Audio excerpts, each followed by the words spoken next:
Good Sunday evening, high school sports fans. Joe Gillaway with Lingelstown Gazette Sports live from the Orchard Street studio. And this is our High School Hoops weekly recap show.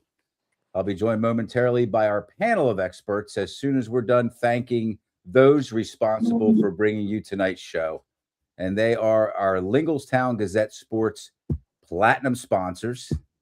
And let's get there they are.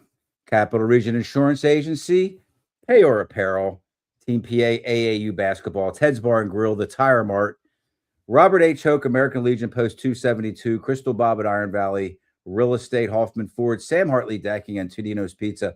And when I tell you that these are some of the most well-respected and long-term businesses in the greater Harrisburg area, I mean it. I mean, we're very fortunate to have.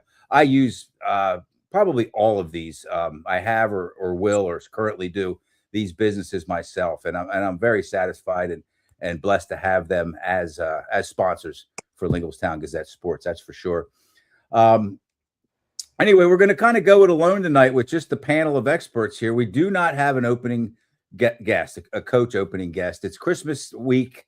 And I had a couple guys that did say that they'd like to do it. They weren't available. And I just didn't want to keep hammering coaches to come on.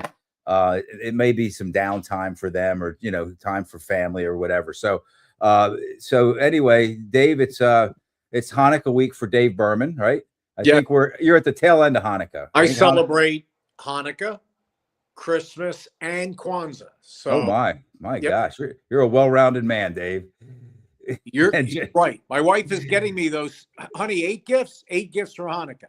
That's nice. John, you're straight Christmas, right? Yeah. Okay. Just Christmas. So and they don't need any introduction, and I didn't introduce them, but this is Dave Berman and John Velios, and they are in their second year as panelists, as expert panelists with us. And the only person we have scheduled, actually we had him scheduled, is Dr. Bob Lombardi. He's not going to be on this show. He's going to be on another Lingelstown Gazette Sports show, or Gazette Sports Chat. Right. So and I want to thank Penn Live. We do use some of their photos in our production here, and again, these are professional photographers. John's sister's one of them. She's still doing that, John? Occasionally, like a freelance photographer. Freelance, yeah. She has two other jobs that she focuses more on now. Yes, she's a nurse, right? Yep. She worked hard as a adult in her 40s, I believe, and she was raising a family, and she worked her way through school, and so Vicky Velios is reaping the rewards of her hard work right now, right? That's right. All right, so let's Dave, I'm just going to throw this up there. This is the Pete and Jameer Nelson Classic at Widener University. I mean, take that in, would you? Like some of the teams playing in that tournament. Yeah. How many years are we into this now? This tournament put together by Jeremy Treatman, probably, I would say, he's had tournaments since the late 90s. Jeremy's had tournaments since the late 90s. Some big games here. I like the Chester versus Chester Charter game, 7:45 on December 30th. That's the last game of the tournament, of the showcase, I guess. That game's already, I heard it's already sold out. Good. That's awesome. And, Chester Charter, it'll be an interesting game because Chester Charter single A, Chester 6A, so we'll see. Okay.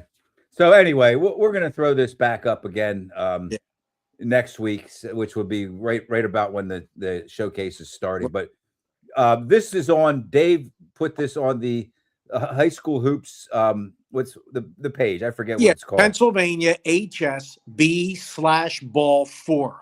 It's on there, and it's on the Lingelstown Gazette Sports Facebook page as well. But man, just jump in the car. You can go watch 2 or 3 games. There's a lot of great basketball. And then let's show this. I didn't mention this, but this ends up to be a cause of a lot of confusion and a lot of uncertainty. These are the next 3 years. We're just going to focus on this year. The Mid-Penn Conference has a tournament, and it's weather permitting, because sometimes when you get a day or two of snow, they just cancel the whole thing.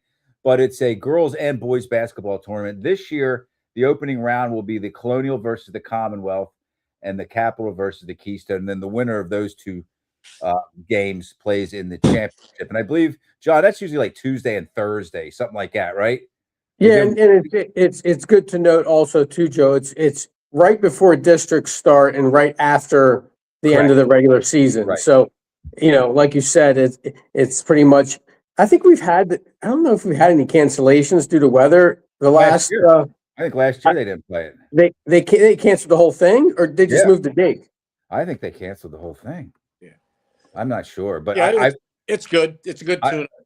Yeah, it's good tune-up. I mean, you have some coaches that the kids are always going to love it. It's a opportunity to play more ball, get in front of fans, get friends out there watching you. So I think some coaches are kind of pro for it, and some are not really. Yeah, you have them on both sides of the fence. Some like to have that week to practice before districts, and some like to have that extra game or so in there. Right. So here we're this is kind of our outside the lines or our housekeeping. I'm going to throw this up. Dave and I, we love this. John, do you ever watch this? You ever? No. I mean, not watch. It's a website. It's not. I've gone to the website. Yeah. This is ideally, if you're a basketball fan, this is exactly what you want to be using. It's so easy to use. It's user friendly. I think the information is fed by Jeff Doherty runs it, but I think the information is probably fed by somebody, a representative from the teams. But Jeff seems to keep this really, really up to date, and man, I just love it. So if you're interested in local boys or girls basketball, it's obviously it's for District 3, not just Mid-Penn, which we talk about mostly here. Go on to pad3hoops.com. Yeah, you turned us on to that last year, Joe, and anybody that knows Joe Gilloway, he's a big numbers and stats guy, and he's just in love with this. I love it. Yeah. I just texted Jeff. I think this morning or yesterday. I just said, "Hey man, I just wanted to let you know that I'm still loving your website, and I use it all the time, and I appreciate that you do it." Because I don't know if he gets anything out of it. I don't see any advertising or anything. Do you, Dave? It looks like I'm looking at all the standings now. It looks like everything's up to date. It's awesome. It's I can go right down right down the list here. It's great. So let's talk about and then definitely Dave's going to talk about some of the greater Philly area teams and players or results scored. But let's talk about we've had some cool rivalry games just in the last week in this area. And Dave, you'll like this too. Commonwealth Division, you had Harrisburg and Central Dauphin East. Like them or not, I mean, they haven't neither have been like kind of where they used to be at one point, but they're a big rivalry. Harrisburg came away with an 81-73 win over East High. That's 3 straight wins for Harrisburg in that series, in that rivalry. Right. Central Dauphin, Cumberland Valley, Central Dauphin 48-41. This was Friday night, just 2 nights ago. And that's 2 in a row now for Central Dauphin and 3 of 5. And Cumberland Valley had kind of, I wouldn't say owned Central Dauphin, but, it's hard to go up against Dave Vespignani, the Cumberland Valley. I love that guy. I think Cumberland Valley swept CD last year, right, Joe? I thought they split, but I could be wrong. I know that they won the one with the Jared D'Olimpio little baseline jumper at the buzzer. But Central Dauphin has won 3 of 5 now. So, but I'm not sure about that, John. All right, hang on. I'll go to it while you guys keep talking. And then I watched this game yesterday. It's kind of it's a crossover, a division crossover. Harrisburg 63, Susquehanna Township 44. And that is to gain a split in the last 2 years. They had a home and home series. Susquehanna Township won last year. Harrisburg comes back and look, this is going to sound negative, and I don't mean it to sound negative. Dave, I texted you. I think I texted you, John, too. The amount of fans at that game yesterday for a 2:30 on a Saturday afternoon. Okay, you should be available to do something. Go to a game, pay $6 It was terrible. It was terrible. And I understand it's not very disappointing. It's not just Harrisburg and Susquehanna Town. I'm not picking on either team, either fan base, because we see this a lot. But come on, man, get out and it's something to do. Take your grandkid out, whether he or she likes basketball or not. Take your son, your daughter, just go out and $6 a head for an adult, man. Watch a game. You can watch a JV and varsity game, what I'm kind of getting at is I want to see Harrisburg return to prominence, at least to a level where they are competing with some of the better teams in the area. And part of that, I think, correct me if I'm wrong, is getting that fan base and getting that energy behind you. You know what I mean? So that the whole program feels better about themselves. So, yeah. Well, anyway. there's good wins. Last year, Cumberland Valley, Central Dauphin went 20-6. They lost to Cumberland Valley at home, 71-49. John, you're right. I just remembered that. Yeah. Okay, and then they lost to Cumberland Valley again at Cumberland Valley, 63-60. Then they beat them in the District 3 tournament, 6-8 tournament in overtime, 78-74. Thank you, PAD3hoops.com. Yeah. John, so very good. You're right, because I remember they tied last year technically you get the tie but I remember we were mentioning last year that it was a sweep, a regular season sweep for Cumberland Valley. Here's another one, a big Keystone rivalry game. I think it's a rivalry game. Cedar Cliff over Mechanicsburg, 76-72 in overtime. How about this? First Cedar Cliff win in 8 games against Mechanicsburg. Wow. How about Mike Gaffey? I've been sending you some of the clips of when he is so animated. It's kind of funny, guys, but you got to love the guy. He's a character. I think he's fortunate that he must have a good relationship with some of these officials, because he grabbed the one official, I think, he's just consoling. I know. I know that. Okay. Okay. Right. But sometimes you don't get away with that stuff sometimes. John? Yeah, I mean, Mechanicsburg, they're in for a rough year this year, I think. Yeah. They're 3-4. They're in 6A. They're ranked 22nd in the power rankings this year. It's sort of like a rebuilding type year, but they're solid. Coach Gaffey's had a really good few year run there. And sometimes it just dries up for you. It's tough to keep it up. Right. And then here's just 2 more rivalry games. This is all in the last week. Lots of rivalry games. It kind of makes you feel like we're in the thick of things now. Susquehanna Township 75, Steel High 49. I mean, that's become less of a rivalry, like on the court, kind of the actual game itself, but it's a community. Dave, you're familiar with up our way, right? Steelton and Susquehanna Township are they're not neighboring, but they're the kids hang out with one another. They met in the state finals back in the day. Absolutely. 2008. That's 4 of 5 for Susquehanna Township over Steel High, and 6 of 8, 6 of the last 8. And then McDevitt 68, Trinity 60. McDevitt, Dom Baker, what a freshman he is, one of our big 60 guys. Yeah, huge win for McDevitt, Joe. I mean, Trinity is 6-1 this year. Their only loss being that game to McDevitt. Yeah. And Trinity has blown out every opponent they faced, except in that loss to McDevitt. Yeah, you're right about that. And how about this figure, guys? This surprised me. Trinity had won 10 straight over McDevitt before that. I knew they had dominated them. John, your son played 4 years of varsity at McDevitt. Trinity wasn't dominating you, McDevitt, back then. This must have all started after it started the last year or two of when my son was in high school at McDevitt. So I just remember McDevitt, it would be kind of 50-50, back. It would be, yeah. McDevitt had them for a while there, but that's accurate. Trinity's owned them the last few years. Now, the couple things related to that game or that rivalry, and remember, there's another one later in the season. I think it's in January sometime. Trinity, their all-state linebacker, Marcus Yeager, and I'm not making excuses. This is real stuff, still playing on football legs. And I was told that by a area writer who was at the game that he wasn't ready. He had his team's Trinity football went deep in the playoffs, and this kid's going to show up and be one of the best players in the area, Marcus Yeager. He's like a true 4, like a power forward. John, you know who he is, right? Yeah, well, I Big mean, kid. Trinity played 7 games, Joe. I mean, McDevitt's only played 4 for some reason. They're 4-0. They have like Okay. the least amount of games out of anybody that's in the mid-pen that I've seen.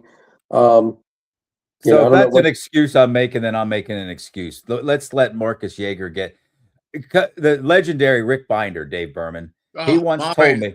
He once told me it takes, in a lot of cases, it takes 6 full weeks for the football players to get their basketball legs under them. So Yeah, I heard you guys talking about that. that's half a season. It really is half, and that makes sense. I mean, football's a totally different. You're using different body parts. You're using your body parts different ways. So anyway, what great win though for McDevitt.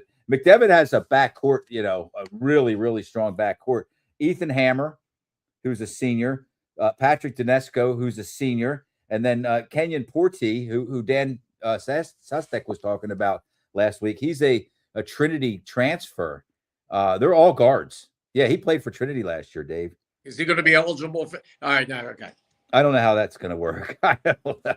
That's for another That's show. going to be very interesting, this eligibility thing, when it comes to late February, when we find out about the Philadelphia Catholic League and, of course, Imhotep. I always have to throw them in it because they look like a college team.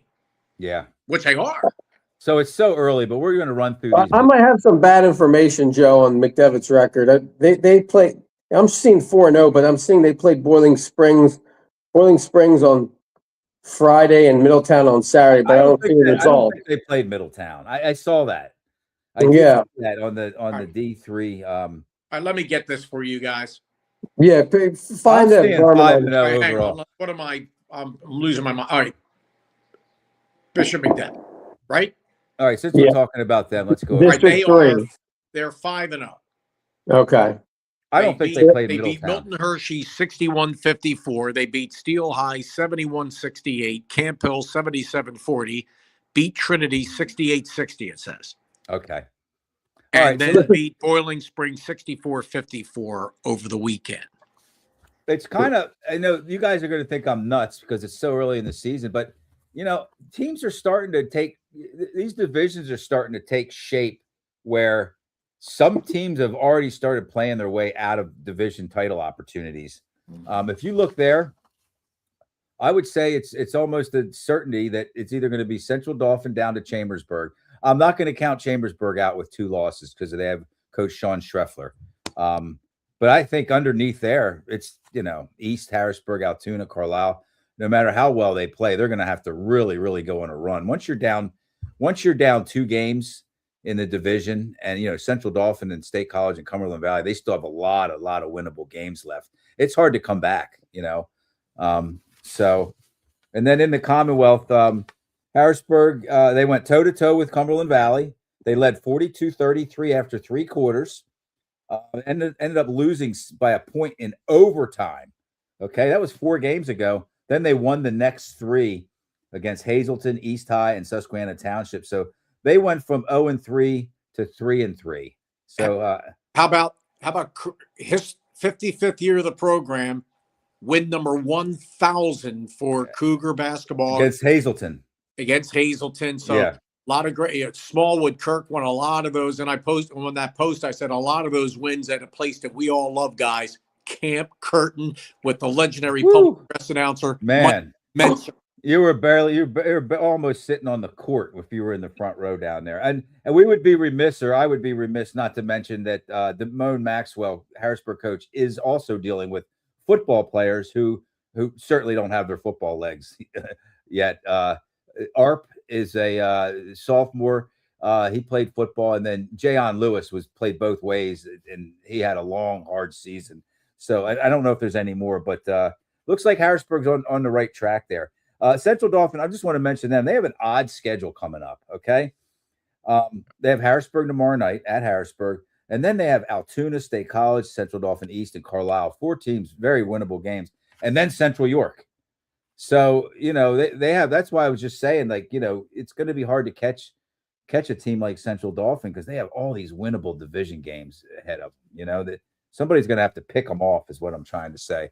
So anyway, that's that. And we're going to move over to the Keystone. Dave, you're not going to want to hear this, but I think this line is drawn right below Milton Hershey for the division title. And I know that's so early in the season, but it's gonna be Hershey, Cedar Cliff, or Milton Hershey. Well, Mifflin County will have those teams. But I tell you, watching, and I had a chance on Huddle to watch it, Mifflin County against Cedar Cliff and Milton, and then against Hershey. Mifflin County can shoot the ball. You have to be right on those guys, and they play. And the referees let those guys play. The Hershey play, and they let Cedar Cliff play, and they were right on top of the Mifflin County guys. It frustrated Mifflin County, but that's what teams are going to have to do to beat them, and they got to hope the referees don't call many fouls. They're a lot better, Mifflin County. There's no doubt about it. Well, I knew it going into the season. Yes. Right. Yes. But a great win for or a very good win, at least for Hershey. They were down 10 to Mifflin County at halftime, ended up winning by 16. So they won the second half by 26, did Hershey over Mifflin County. They were you were talking earlier about, reloading every year and stuff. Man, it seems like Hershey is just good every year the last handful of years. I mean, who wouldn't want to play for? A lot of that is that, they have like a premier player, football player / basketball player, Cam Sweeney in their back pocket, but still, you got to have a supporting cast around. I mean, I can't say enough about Paul Blackburn too, and Paul Blackburn just can't go walk through the halls and find basketball players. So you're kind of stuck with what you have, and stuck is not a good. But anyway, who would not want their kid to play for Paul Blackburn? So there's energy down there. Whoever could play basketball down at Hershey, they're playing. They're going out for the team, and he's just doing a great job. He's one of our MVP guests, by the way. Go ahead, Dave.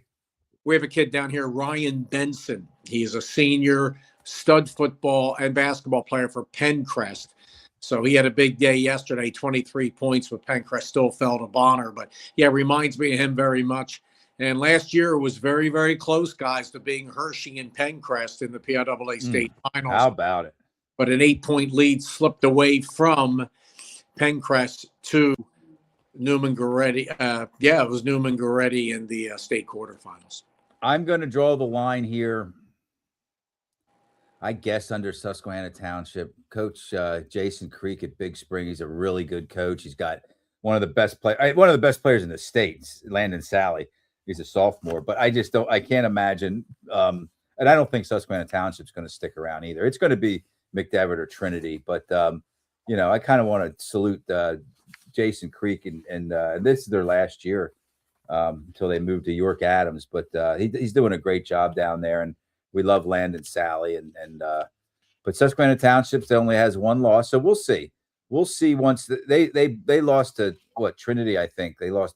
Trinity blew them out, if I'm not mistaken. But so anyway, it's early in the season, and then here's the last one, and this line's clearly drawn below Northern York. It's going to be one of those three teams: Greencastle, Antrim, East Penn, or Northern York.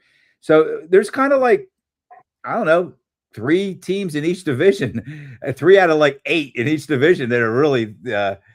We're not talking mathematically, but we're talking realistically. You guys understand what I'm saying here, right? Yeah, of course. John, it's hard. If you're 2-2 and the top teams are 4-0, even this early in the season, it's hard to make a comeback. So anyway, Dave, let's move on to Dave Berman, the voice of Delco. And we cannot have these segments without you because we don't have anybody that's astute enough with the greater Philadelphia area. What's going on down there? District 1, District 12, who's hot, who's not, who's better, who's not? Seen a lot of ball. One of the games I announced with Bishop Shanahan, a 4A school, the great John Doherty, head coach. Hopefully we can have him on the show sometime. I'd love to. Yeah. And Shanahan, they'll play anybody. They're 6-2, lost to Coatesville in a very close game, who just beat Father Judge yesterday, 6A school. And they also did to Malvern Prep, who was loaded this year, who blew out Bonner last week. And Shanahan features just a tremendous group of seniors, including Andrew Corcoran, Danny Keenan, Anthony Aquila, and Danny and Anthony are football guys, and they haven't skipped a beat, and they came off the football field too. So keep an eye on Bishop Shanahan. You've heard about them over the years. Other than that, man, I can just run down some scores from this weekend, and there's a lot. Is Father Judge the team to beat down there this year? They got to get DJ Rivera back. They lost a lot of players. They lost some of their best Well, a players. couple, but they have a lot back. And They lost that player of the year. What was his name? But that's just one player. But he was really, really good. I Yeah, can't remember. if DJ Rivera is an absolute stud, so he's got to come back. But over the weekend, I guess got to run down the scores here. So LaSalle is very good. Philadelphia Catholic League. They beat Salesianum, who's one of the top teams in Delaware. Delaware, yeah. 55-52. That was at the Palestra. Roman blasted Gonzaga 66-42. Romans loaded up again. Gonzaga, DC Gonzaga. Yes, right. Gonzaga. And then we have another one. Again, I'm just looking at the Catholic schools now. Lancaster Mennonite had a big win. Chester will play them later this year, even though they lost Cody Fisher to a private school down here. Lancaster, well, Mennonite's private too. But That's an interesting matchup. Yeah, and Devon Prep lost. They lost all 5 starters. But Devon Prep, they're just good every year, though, Dave. I don't think they've won a game yet this year, Devon Prep. Wow. Lancaster Mennonite beat them 57-40. We also have, all right, Bonner beat Pencrest in a possible state playoff preview. Bonner was up most of the game, at one time 18 points, and Bonner beat him 56, Pencrest 45. Dave, am I misspeaking? I think you told me a while back, weeks ago, Bonner might be the best team in that area, even including the higher classification. Now, the best PIAA team I've seen so far from the anywhere in the state is Newman Goretti and 5A. Okay. Newman Goretti. Right. Maybe I got that. Is Bonner good, though? Bonner's very good. They're going to play each other. They beat CD in overtime. I know that. Bonner's got to work on the free throw shooting. Okay. All right. So Newman Goretti, maybe that's the team that you mentioned to me might be the best team out of all classifications. So Goretti played St. George's yesterday out of Delaware and beat them 86-61. Big win, Coatesville over Father Judge, 71-63. That was a close game most of the way, and big win for Coatesville. We have Gonzaga then came back after getting blasted the other night, beat Malvern 58-55. Today, St. Joe's Prep, a big one over Parkland. Parkland's one of the top team, District 11. St. Joe's Prep beat him 58-47. Archbishop Carroll beat Roman today 85-62. Archbishop Carroll, DC. It's insane. It's absolutely insane down here. So we'll just have to see how it plays out. So things are in full swing down there, Dave, huh? Yeah, so many great non-league men, and that's what like Mifflin County next year, because I follow them. And I know they've been building slowly. Next year's the year they got to pick up their non-league schedule. They're going to have 9 seniors. They'll have 9 seniors next year on the roster. So teams like Mifflin County, to get better and to be a team that's going to make a run in the States, you got to play some of these Catholic League schools. And look what Central Dauphin did, played Bonner. Yeah, that baton was handed off from Coach Fletcher. Coach Fletcher, he always went out of his way to schedule tough, okay? And now Coach Leonard seems to have picked up where Coach Fletcher left off. I know Coach Fletcher, he was never afraid to throw a couple of losses on his resume, on his schedule, because you're going to get better from it in the end. So they're not the only one. I mean, Chambersburg, he schedules tough. He plays like a lot of the teams from out of our area and stuff like that. So District 1-6A, the public schools, Penwood's 5-0, Garnet Valley's number 2 in the rankings, 5-1, Souderton 8-0. Just a lot of Penwood. John, what can you tell us about Penwood in the annals, in the history of high school basketball? Are you talking about the state championship 6-7 years ago? The best 2009. Greatest block ever. 6'1", 6'2" guard blocked Oscar Shibwe's dunk. You got to get that No. picture and put it up on the screen next week. That was I Penn have to. guy, Penn Ridge. Oh, was it Penn Penn Ridge. Ridge? Okay, yeah, Yeah. you're right. I'm sorry, I got it wrong. But Up at still, John knew what I was talking Right. about. Penn Yeah. Wood team in Delaware. Penn Ridge. Del Val that went to the state finals back-to-back 2009, beat York, beat them up pretty good. Clyde the Glide, who was the head coach, Clyde Jones. The next year they played Plymouth Whitemarsh in the finals, and that was Plymouth Whitemarsh's last PIAA state title. I sound like Fort Chapman here. Anyway, so that's what you can tell about Penwood, and Clyde's at Chichester now, and Penwood could make some noise. And 5A, Holy Ghost Prep 6-1. They're Upper Dublin, good again, basketball, boys and girls this year. Pencrest 6-2, Springfield. Yeah, so we'll just see how things play out down the road. I could go. All right. So I think we got it covered, guys. I don't know if we have to keep anybody have anything for the good. I mean, we covered a lot there. So we've only been at it 31 minutes, but man, when we don't have our opening guest, it just kind of condenses things. I think we got a lot covered with the mid-pen teams and statuses. And Dave, good report by you. So, and we'll next week. Yeah, and our Chester boys basketball 2-2, and big win over Muhlenberg last week. 64 this past week, 64-41. Muhlenberg just beat Upper Darby, one of our better teams down here in the Central League. So Muhlenberg did. So yeah, and my Chester Charter team's doing very well. Single A squad, they're 5-2 against a loaded schedule. They'll be playing Chester next week down here at Widener. Chester versus Chester Charter meeting. Single A versus 6A, but it's a great rivalry. It's turning into a great rivalry. Good. All right, John. Anything else for the good? No, everyone have a good Christmas, good happy holidays, and most of the teams are playing games. Some teams are taking off. So good luck to all the teams. Yeah, we'll talk next week, the 28th. We'll talk about some of the holiday tournaments or whatever showcases. I don't know. We call them all tournaments. Sometimes they're not really tournaments. You just play a game or two. Okay. For Dave Berman, the voice of Delco, John Velios, I'm Joe Gillaway. Fellas, thank you very much. Great show, and we'll talk to you soon. Thanks, guys. Have a good evening.